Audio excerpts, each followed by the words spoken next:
Glad to be here. Literally off a plane and woo, here I am. Thanks for coming out to Jake Talks. Introduce myself. Well, let's see. I'm now known as the Gender Sensei. Isn't that a cool name? Somebody gave me that. I was really, yeah, that was fun.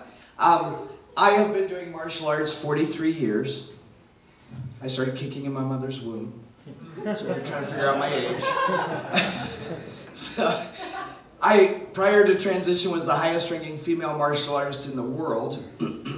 I have been on Ripley's Believe It or Not, the Discovery Channel, the Learning Channel, featured in People magazine, all kinds of crazy things. I was also Diana Ross's bodyguard for a couple of years. So, and I worked with Al Green and Amy Grant and a bunch of other celebrities as well, because of all that martial arts stuff. And the even wilder thing is I was featured on the 700 Club twice.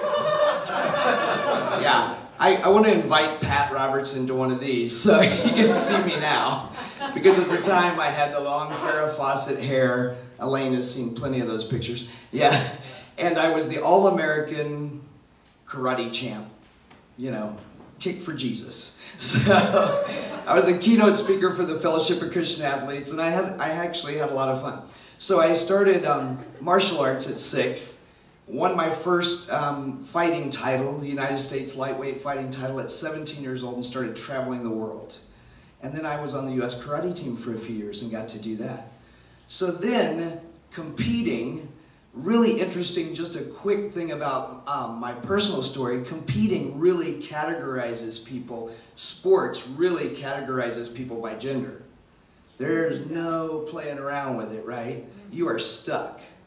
Well, I knew from the time I was 4 years old who I was, and in fact, when teachers would try to move me out of the boys' line, I was concerned about them and their mentality, why they didn't get it.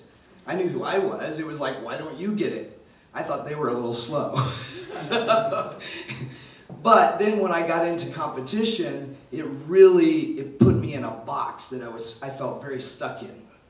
And so I didn't actually start transition till I retired from competition because I felt like I wouldn't be able to do it. There's actually no place in the competitive world for people that don't fit into this or that side of gender. There's no place for the people in the gray in the middle, the 50 shades of gray of gender. Right?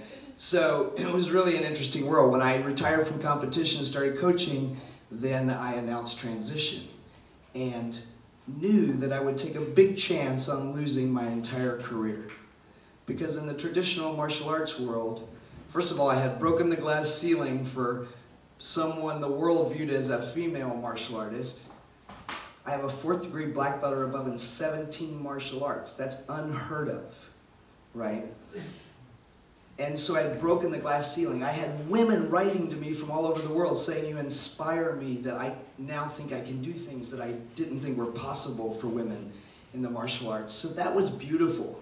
I'm all about inspiring people, but it was a double-edged sword because I felt like it was a very lonely feeling because I felt like I couldn't be myself. I couldn't be fully authentic. Does that make sense? Yeah, so I felt really stuck in that.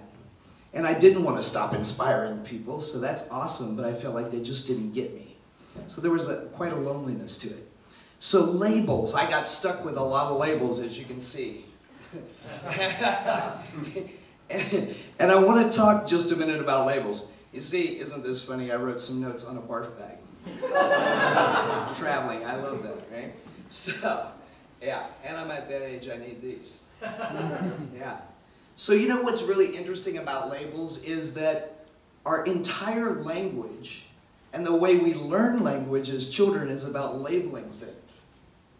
What do they do when we're learning language? What's that? A dog. What's that? A cat. What's that? A microphone. It's labeling things, right? That's how we actually start learning how to communicate. And then labels become complicated as we get a little older, right? When you're called, I faced this a lot as an athlete. You're really good for a girl. Well, fuck you.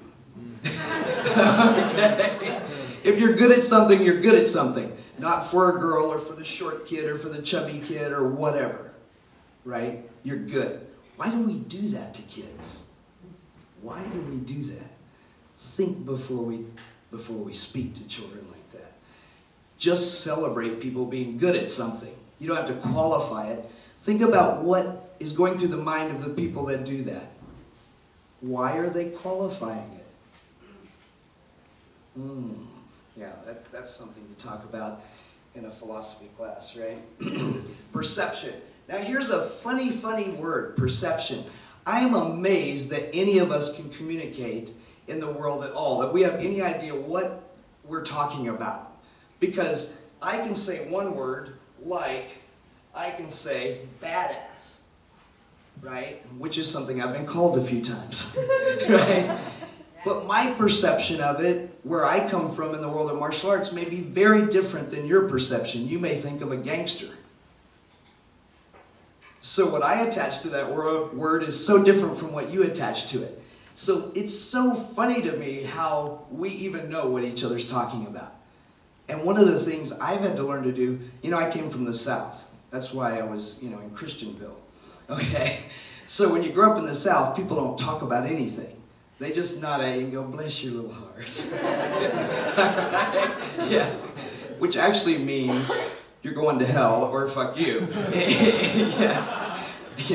I learned a lot from watching my grandmother do that, and people would actually hug her afterwards, and I studied that because I knew what she was meaning. She was meaning you're an idiot, and they would hug her and thank her, and then they'd walk away, and you'd see them down the sidewalk, kind of starting to dawn on them. Yeah, they just got told. But when you offer them a piece of pie and a glass of tea and say, bless your little heart, it's all okay. So you learn a lot. Perception, right? So thinking about that and the way we communicate and starting to ask each other when someone says something to you, I had to really work at being a good communicator coming from the South. But asking someone when they say something to you, what does that actually mean to you? That's a really interesting question. You're going to find out that if I mention one word, we could go around the room. Like if I mention, even in this group, the word queer, we could go around the room and have you give a definition of what that is to you, and I bet you we'd come up with a lot of a variation of things, right? It wouldn't be the same thing. So that's really interesting. So we have to work harder at communicating with one another. Now, another funny thing is I also teach in the kink community and the sex-positive community. In fact, I just came from doing that in San Francisco for Folsom Fringe Street Fair. I was there for an entire week teaching kinky people. A lot of fun, right? I love it. Sometimes I have to just check and make sure where I am so I know what I'm allowed to say and what I'm not when I'm teaching. Yeah. But there's this word we talk about a lot in the sex-positive community, and that is consent. Everybody say consent. Consent. Now that's an interesting word to talk with your friends, your loved ones about. What does that word mean to you? What does consent mean to you? That's a really interesting word. Now, I have a question for you. I want you to look at one person to one side or the other of you, but if you're sitting away from people, move over, and I want you to look at the person next to you and tell them one label that you've been given in life that serves you well, that you like. For instance, I get called a champion a lot. That serves me very well. I like that, right? So, go ahead. Look at your neighbor. Give them a word.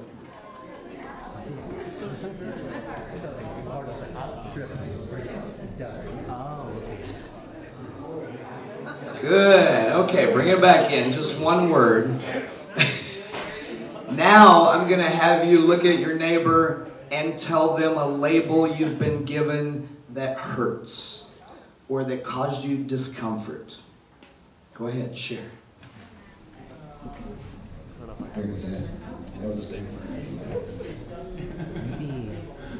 So I'm going to go with, so bring it back in. It's one word again. I'm going to go through a few, and this may trigger some things in you. Oh, and I lost one. Intense is on the floor. If you've ever been called intense, I've had that one too. Yes. Problem solver. Warm. A team player. Tough. Sexy. A queen. A cunt. A wimp. A wimp. If you couldn't hear that one. Weak. I actually heard someone say that one. Slow. A pushover.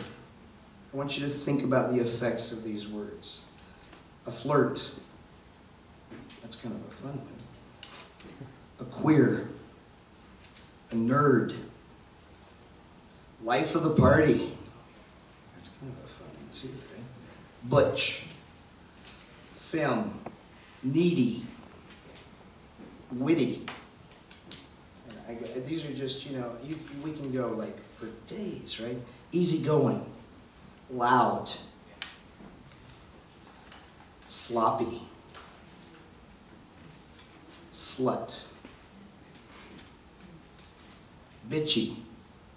It's kind of funny that came right after slut. Weird. A sucker. Controlling.